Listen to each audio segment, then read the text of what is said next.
Acid base અનુમાપન માટેની પરિસ્થિતિઓ વિશે આપણે વાત કરીએ તો એસિડ બેઝ અનુમાપનોની પરિસ્થિતિઓ, તો એની અંદર સૌથી પહેલા નંબરનો જે ટોપિક છે એમાં સાંદ્રતાની અસર છે.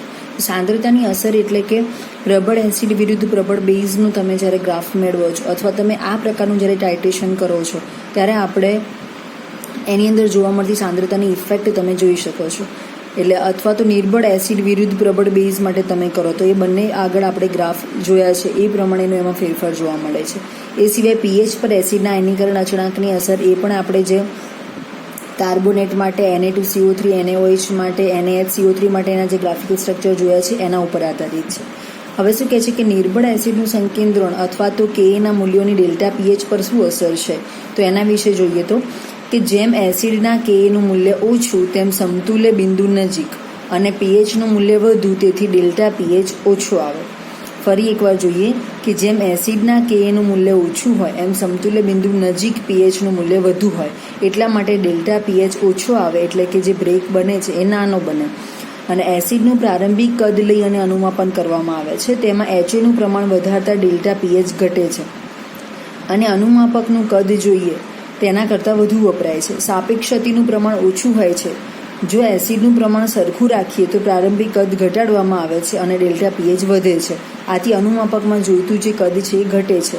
અનુમાપકની સાંદ્રતા વધારતા ડેલ્ટા પીએચ વધે છે અને જોઈતા અનુમાપકનું કદ ઘટશે.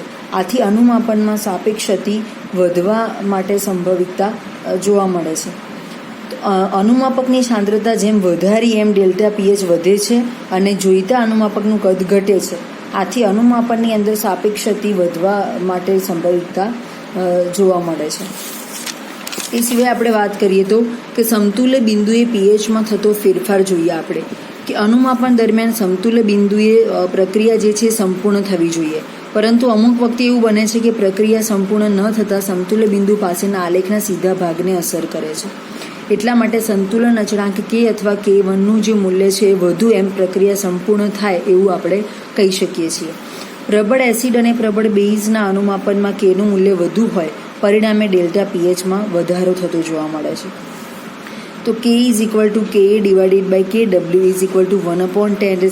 1/10⁻14 10⁻14. તો Kનો જે આપણો ગુણાકાર છે 10⁻14 મળે છે. હવે શું કહે છે કે 0.1 મોલર પ્રબળ એસિડ વિરુદ્ધ 0.1 મોલર પ્રબળ બેઝના અનુમાપનની અંદર ડેલ્ટા પીએચનું મૂલ્ય 5.4 એકમ જેટલું હોય છે. આથી ઘણા સૂચકો વાપરી શકાય છે, પરંતુ સાંદ્રતા ઘટવા સાથે ડેલ્ટા પીએચનું મૂલ્ય ઘટે છે. જેમ કે ડેલ્ટા V = 0.1 ml બને છે. તો એના સંદર્ભમાં 0.01 મોલર દ્રાવણ માટે ડેલ્ટા પીએચનું મૂલ્ય 3.4 એકમ જેટલું હોય છે. પરિણામે સૂચકની પસંદગી મર્યાદિત બને છે, એટલે કે અનુમાપક અને એનાલાઇટ સાંદ્રતા ડેલ્ટા પીએચ ઉપર અસર કરે છે. હવે નિર્બળ એસિડ વિરુદ્ધ પ્રબળ બેઝના અનુમાપનમાં જ્યારે ડેલ્ટા પીએચનું મૂલ્ય ડેલ્ટા વીના સંદર્ભમાં ઓછું મળે પરિણામે બ્રેક નાનો મળે છે અને સૂચકોની પસંદગી મર્યાદિત બને છે. અને નિર્બળ એસિડના Kનું મૂલ્ય પણ સમતુલ્ય બિંદુએ આલેખના આકારને અસર કરે છે. નિર્બળ એસિડના નિર્બળ બેઝ સાથેના અનુમાપનમાં ડેલ્ટા V = 0.2 ml મળે છે અને ડેલ્ટા પીએચ = 0.5થી લઈને 0.6 જેટલું હોવાથી અનુમાપન શક્ય બનતું નથી. પરિણામે કોઈ સૂચક પ્રાપ્ત થતો નથી. હવે એસિડ બેઝ સૂચકો આપણે કેવી રીતે વાપરવાના છે અને સૂચક રિએક્શનની અંદર કેવી રીતે ભાગ ભજવે છે એ વિશે વાત કરીએ તો કે H+ આયનની સંકેન્દ્રિતતા પ્રમાણે નિયત પીએચ મર્યાદામાં જે પદાર્થો પોતાના રંગમાં ફેરફાર અનુભવે છે એમને આપણે એસિડ બેઝ સૂચકો તરીકે ઓળખવામાં આવે છે. H+ આયનની સંકેન્દ્રિતતા પ્રમાણે નિયત પીએચની અંદર મર્યાદામાં જે પદાર્થોની અંદર રંગમાં ફેરફાર અનુભવે છે એમને આપણે એસિડ બેઝ સૂચકો તરીકે ઓળખીએ છીએ. એ સિવાય ફિનોલ્ફથેલિન માટે વાત કરીએ તો રંગહીન ફિનોલ્ફથેલિન છે જે H2 સાથે કાર્ય કરે ત્યારે H3O+ બનાવે છે અને ફિનોલ્ફથેલિનનો રંગ ગુલાબી બને છે. એટલે આયનીકરણ અચળાંકની અંદર H+ ફિનોલ્ફથેલિન / સંપૂર્ણ રંગહીન એવો ફિનોલ્ફથેલિન જોવા મળે છે. તો મિથાઇલ ઓરેન્જની અંદર મિથાઇલ ઓરેન્જનો કલર પીળા કલર જેવો હોય છે. એમાં મિથાઇલ જે છે એ +OH- એનો રંગ લાલ કલર જેવો હોય છે.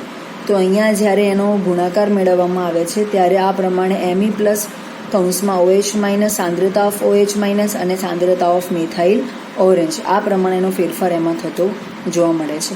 તો જ્યારે ફિનોલ્ફથેલિન અને મિથાઇલ ઓરેન્જ જે છે એ આ પ્રમાણે H+ સાથે જોડાય અને આ એ OH- સાથે જોડાય છે. આ પ્રમાણે એમના રંગમાં પરિવર્તન જોવા મળે છે.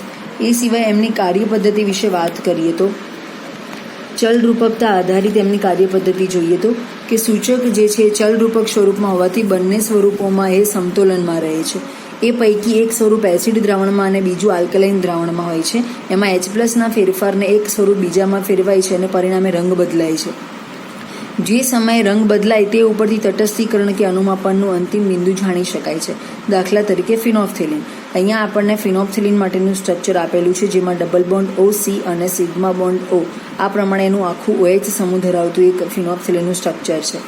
એની અંદર +H2 જ્યારે એડ થાય છે ત્યારે આ પ્રકારનું એક રંગહીન બેન્ઝેનોઇડ મળે છે અને આ પ્રમાણે એ જ્યારે ટ્રાન્સફર થાય છે ત્યારે એને ક્વિનોઇડ તરીકે એટલે ગુલાબી રંગનો આ પ્રકારનું સ્ટ્રક્ચર આપણને મળે છે અને SO+ એમાંથી રિમૂવ થાય છે. એ સિવાય આયનીકરણ પર આધારિત ઓસ્ટવાલ્ડનો સિદ્ધાંત આપણે જોઈએ તો દાખલા તરીકે ફિનોલ્ફથેલિન જે છે નિર્બળ એસિડની ઉપર કેવી રીતે ઇફેક્ટિવ છે. તો ફિનોલ્ફથેલિન જે છે H2O સાથે જ્યારે એડપ્ટ થાય છે ત્યારે એની H3O+ બને છે અને જે ફિનોલ્ફથેલિન જે છે એ ગુલાબી રંગ આપે છે. એ સિવાય સૂચક અચળાંક વિશે આપણે વાત કરીએ તો ફિનોલ્ફથેલિન જે છે એ સૂચકનું સામાન્ય સૂત્ર આ પ્રમાણે છે. એમાં ધારો કે રંગ એટલે કે અવિયોજિત, જે વિયોજન પામ્યો નથી એવો શરૂઆતનો ફિનોલ્ફથેલિન છે H2O સાથે પ્રક્રિયા કરી અને વિયોજિત થઈ અને આ પ્રમાણેનો રંગ B આપે છે. સક્રિય જથ્થાના નિયમ પ્રમાણે H3O+ ને બદલે H+ પણ આપણે મૂકી શકીએ છીએ. તો એમાં સાંદ્રતા ઓફ H+, સાંદ્રતા ઓફ ઇન્ડિકેટર, સાંદ્રતા ઓફ અહીંયા આપણે ફિનોલ્ફથેલિન લીધેલું છે, જ્યાં આ જે કે ઇન્ડિકેટર છે સૂચક અચળાંક દર્શાવે છે. તો એની અંદર આપણે બંને બાજુએ લોગ લઈએ તો log of H+ is equal to -log સૂચક અચળાંક -log સાંદ્રતા ઓફ અહીંયા ફિનોલ્ફથેલિન ડિવાઇડેડ બાય ઇન્ડિકેટર. તો અહીંયા pH ઇઝ ઇક્વલ ટુ આ પ્રમાણેનો પ્રક્રિયા અચળાંક +log ઇન્ડિકેટર સાંદ્રતા ઓફ ડિવાઇડેડ બાય ફિનોલ્ફથેલિન. સમીકરણ 1 જે છે એને આપણે અહીંયા હેબેલ-બાસ સમીકરણ તરીકે પણ ઓળખીએ છીએ. હેબેલ-બાસ સમીકરણ જે છે ઘણી વખતે તમને એક માર્ક્સમાં એવી રીતે પૂછ્યું કે નીચેનામાંથી હેબેલ-બાસ સમીકરણ કયું છે અથવા તો હેબેલ-બાસ સમીકરણનું સૂત્ર જણાવો, તો આપણે એ પ્રમાણે વસ્તુ યાદ રાખવાની રહેશે. એ સિવાય અહીંયા જ્યારે અહીંયા આપણને સૂચક ઘાતાંક આપેલો છે એટલે કે જેને આપણે ઇન્ડિકેટર એક્સપોર્ટન્ટ તરીકે ઓળખીએ છીએ અથવા તો એ અવિયોજિત સ્વરૂપમાં જોવા મળે છે. એ સિવાય ઇન્ડિકેટર જ્યારે વિયોજિત સ્વરૂપમાં હોય છે ત્યારે તેના જુદા જુદા રંગ જોવા મળે છે. ધારો કે અહીંયા વિયોજિત અને અવિયોજિત એવા બંને રંગ અનુક્રમે રંગ A અને રંગ B આપેલા છે. તો દ્રાવણમાં સૂચક નાખવા કયો રંગ આવશે એ દ્રાવણના pH ઉપર આધારિત છે. દ્રાવણની pH જેવી છે એ પ્રમાણે ફિનોલ્ફથેલિન અને મિથાઇલ ઓરેન્જ એમના રંગ પરિવર્તન આપે છે. ઉપરની પ્રક્રિયામાં દ્રાવણમાં એસિડ ઉમેરવામાં આવે તો સંતુલન ડાબી તરફ જશે અને પરિણામે ઇન્ડિકેટરનું પ્રમાણ ઘટી અને ફિનોલ્ફથેલિનનું પ્રમાણ વધશે. પરિણામે રંગ બીનું પ્રમાણ ઘટી અને રંગ એનું પ્રમાણ વધશે. જો આલ્કલી નાખવામાં આવે, બેઝિક દ્રાવણ હોય તો એમાં OH- દ્રાવણના સાથે H+ આયન સંયોજાય છે અને સાંદ્રતા ઓફ H+ ઘટે છે અને પ્રક્રિયાનું સંતુલન જમણી બાજુ ખસે છે. આમ પ્રતિવર્તી પ્રક્રિયા રંગ એનું પ્રમાણ પણ ઘટી અને રંગ બીનું પ્રમાણ વધારી શકાય છે. આ પ્રમાણે ઓલ્ટરનેટિવ રંગ A અને રંગ બીનું પ્રમાણમાં વધારો કરી શકાય છે અને ઓલ્ટરનેટિવ રંગ B અને રંગ એનું પ્રમાણ ઘટી પણ શકે છે. પરિણામે એસિડિક દ્રાવણની અંદર સૂચકનો રંગ જે છે એ રહેશે અને બેઝિક દ્રાવણમાં રંગ B થશે. હવે રંગ A અને રંગ Bની સાંકેતિકતા પ્રમાણે સમપ્રમાણમાં હોય છે. તો અહીંયા સમીકરણ 1ને આપણે આ પ્રમાણે પણ લખી શકીએ કે pH is equal to pK indicator +log રંગ B ડિવાઇડેડ બાય રંગ A. અને જો રંગ A ઇઝ ઇક્વલ ટુ રંગ B હોય તો આપણે pH is equal to pK indicator લખી શકીએ છીએ. અર્થાત કોઈ પણ સૂચકના મૂલ્ય દ્વારા દ્રાવણના કયા pH મૂલ્ય સૂચક રંગ પરિવર્તન દર્શાવશે એનો ખ્યાલ આપણે એના ઉપરથી મેળવી શકીએ છીએ. અહીં જે સૂચકનો pH વિસ્તાર આપણને આપેલો છે એ લગભગ એક્ઝામમાં ખાસ પૂછાતો નથી, એટલે આ ટોપિકની અંદર ખાસ ધ્યાન આપવા જેવું નથી. તો એક સૂચકનો pH વિસ્તાર છે ઘણી વખતે પૂછાતો નથી. એના પછી આ સૂચકના pHના વિસ્તારની જે સમજૂતી છે એ પણ એક્ઝામમાં પૂછાતું નથી. એના સિવાય અહીંયા યોગ્ય સૂચકની પસંદગી જે આપેલી છે એ ગઈકાલે આપણે લેક્ચરની અંદર આ 4 ટોપિક વિશે વાત કરેલી. એ સિવાય અહીંયા અનુમાપનમાં વપરાતા સૂચકોની યાદી જે આપેલી છે એ એક્ઝામમાં ઘણી વખતે પૂછાતું હોય છે. તો એ સિવાય અહીંયા સૂચક ક્ષતિ વિશે પણ ઘણીવાર પૂછાતું હોય છે. એ સિવાય મોસ્ટ IMP પ્રશ્ન ગ્રાન આલેખ છે એ પણ ઘણી વખતે એક્ઝામની અંદર ઓલ્ટરનેટિવ પરીક્ષામાં પૂછાતા હોય છે. તો એ વિશે આપણે ખાસ ચર્ચા કરવાની છે. એના પછી જે રેખિકતામાંથી વિચલન છે એટલે ખાસ આ 2 પેજ પરીક્ષામાં પૂછાતા નથી, તો આપણે એની ઉપર ધ્યાન આપવાની જરૂર નથી. એના પછી ગ્રાન આલેખના જે ફાયદા છે એના પછીથી લઈ અને એટલે લગભગ 162થી લઈ અને પાછળ બીજા બધા જ ટોપિક જરૂરી છે. અને ઓલ્ટરનેટિવ આ ટોપિકમાંથી એકાદ પ્રશ્ન તો હોય જ છે. એટલે જો આપણને અગાઉના ટાઇટ્રેશનવાળા પ્રશ્નોમાં ખબર ના પડે તો દર વખતે ગ્રાન આલેખ, બફર ક્ષમતા, એ 2-3 પ્રશ્નોમાંથી એકાદ પ્રશ્ન તો હોય જ છે. એટલે કમ્પલસરી આપણે એ પ્રશ્નો તૈયાર કરવાના રહેશે. તો અહીંયા આપણે એ વસ્તુ જોઈ લઈએ કે સૂચકની અંદર યોગ્ય સૂચક કેવી રીતે વાપરી શકાય એ માટે વાત કરીએ તો 4 ટોપિક ગઈકાલે પણ આપણે જોયેલા કે જો સમતુલ્ય બિંદુ પાસે ડેલ્ટા પીએચ 2 એકમ જેટલો હોય તો યોગ્ય સૂચકની પસંદગી થઈ શકે છે. દ્રાવણ અને અનુમાપકની સાંદ્રતા ડેલ્ટા પીએચ પર અસર કરે છે તો સૂચકની પસંદગી મર્યાદિત થતી જાય છે. નિર્બળ એસિડ અથવા બેઝના કે અથવા કેબીના મૂલ્ય પણ પીએચને અસર કરતા હોવાથી સૂચકની પસંદગી એસિડ અથવા બેઝની પ્રબળતા પર આધારિત છે. યોગ્ય સૂચક વાપરવામાં ન આવે તો અનુમાપનમાં ક્ષતિ આવે છે. તેમજ સૂચક યોગ્ય પ્રમાણમાં ઉમેરવું જોઈએ તો જ નિર્બળ એસિડ અથવા તો બેઝ હોય છે એટલા માટે યોગ્ય પ્રમાણમાં ઉમેરવું જોઈએ. એ સિવાય અનુમાપનમાં વપરાતા સૂચકોની યાદી છે. જ્યારે તમે 1 મોલર સાંદ્રતા માટે કામ કરો છો ત્યારે મિથાઇલ ઓરેન્જ અથવા ફિનોપ્થેલિન તમે વાપરી શકો છો. 0.1 મોલર સાંદ્રતા માટે આપણે કામ કરીએ છીએ. ઘણી વખતે પ્રેક્ટિકલ એક્ઝામમાં વાયવામાં પણ આવા પ્રશ્નો તમને પૂછાઈ શકે છે. 0.1 મોલર સાંદ્રતા માટે methyl orange, phenolphthalein, methyl red, bromophenol blue. ઘણી વખતે તમને એવું પૂછે કે તમે પરીક્ષા દરમિયાન યુઝ કરેલા ઇન્ડિકેટરનું નામ બોલો. એ વખતે આપણા ધ્યાન બહાર જાય છે. તો ખાસ એ વખતે આપણે યાદ રાખવાનું methyl orange, phenolphthalein, methyl red, bromophenol blue આ બધા ઇન્ડિકેટર તરીકે કાર્ય કરે છે. 0.01 મોલર સાંદ્રતા માટે તમે methyl red, phenol red, bromothymol blue અથવા મિથાઇલ ઓરેન્જ પણ આની અંદર વાપરી શકાતો નથી. એ સિવાય નિર્બળ એસિડ વિરુદ્ધ પ્રબળ બેઝ માટે તમે જ્યારે કાર્ય કરો છો તો જે સૂચકો આલ્કલાઇન માધ્યમમાં પોતાનું રંગ પરિવર્તન દર્શાવતા હોય એવા જ સૂચકો એની અંદર આપણે વાપરી શકીએ છીએ. એટલે કે ફિનોપ્થેલિન અથવા થાઇમોથેલિન અથવા થાઇમોલ બ્લુ. જનરલી આપણે ફિનોપ્થેલિનનો ઉપયોગ કરીએ છીએ. નિર્બળ બેઝ વિરુદ્ધ પ્રબળ બેઝ માટે તમે જ્યારે અનુમાપન દર્શાવતા હોય તો જે સૂચકો રંગ પરિવર્તન એસિડિક માધ્યમમાં દર્શાવતા હોય એવા જ સૂચકો આપણે એની અંદર વાપરી શકીએ છીએ. એટલે કે દાખલા તરીકે મિથાઇલ ઓરેન્જ અથવા તો બ્રોમોકેસલ ગ્રીન. એની અંદર બને ત્યાં સુધી આપણે મિથાઇલ ઓરેન્જનો જ ઉપયોગ કરતા હોઈએ છીએ.